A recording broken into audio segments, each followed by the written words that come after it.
Choraline rehearsal recording for Stainer's Crucifixion and Maunders' Olivet to Calvary. Tracks 1 to 10 are for Stainer's Crucifixion. Olivet to Calvary begins at track 11. Alto. On this recording, the alto part is represented by an oboe sound. Here's a short example.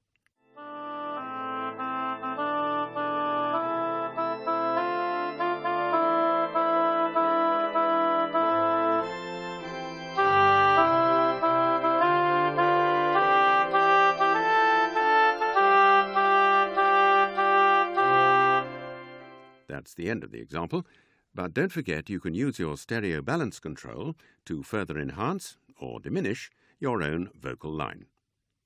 You'll find that the accompaniment is played on the organ throughout, as are any soloist's cues, though these are on a contrasting registration.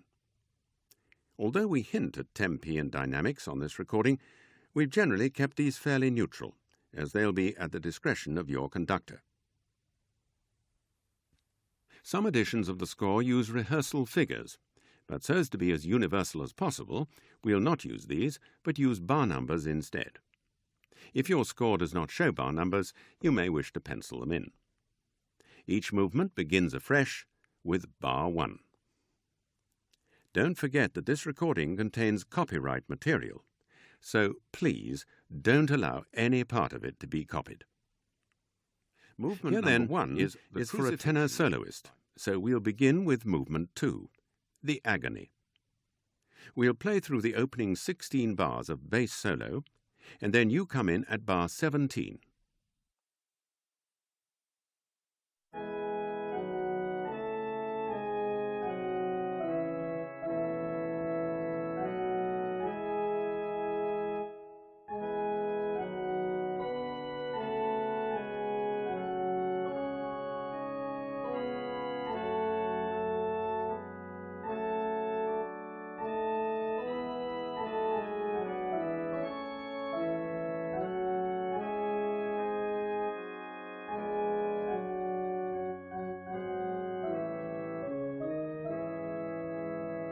Bar 17, and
bar 50, and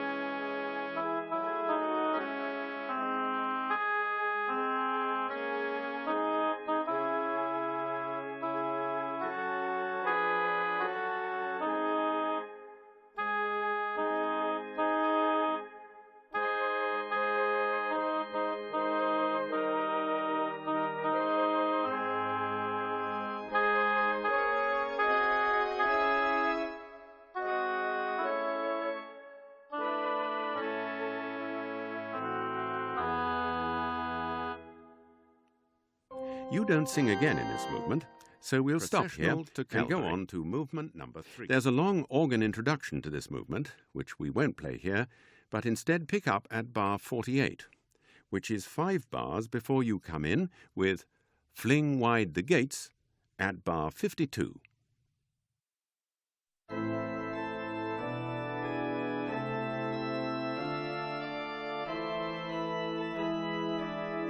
bar 52, and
bar 90.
There now follows a significant solo passage, so we'll skip on to 5 bars before you sing "Then on to the end, my God," which is where the soloist is singing "All sins of man since the world began."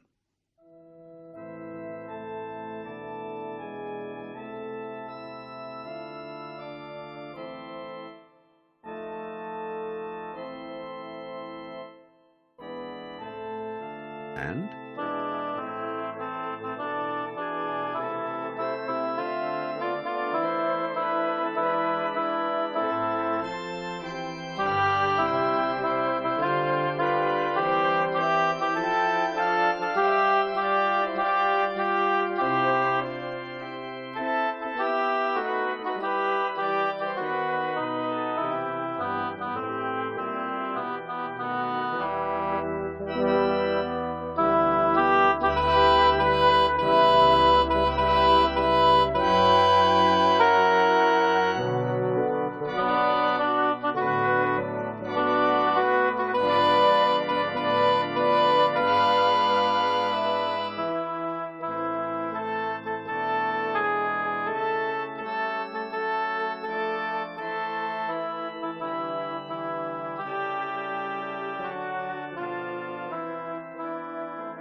Movement 4 is a bass recitative, so we'll go on to the hymn, which is number 5.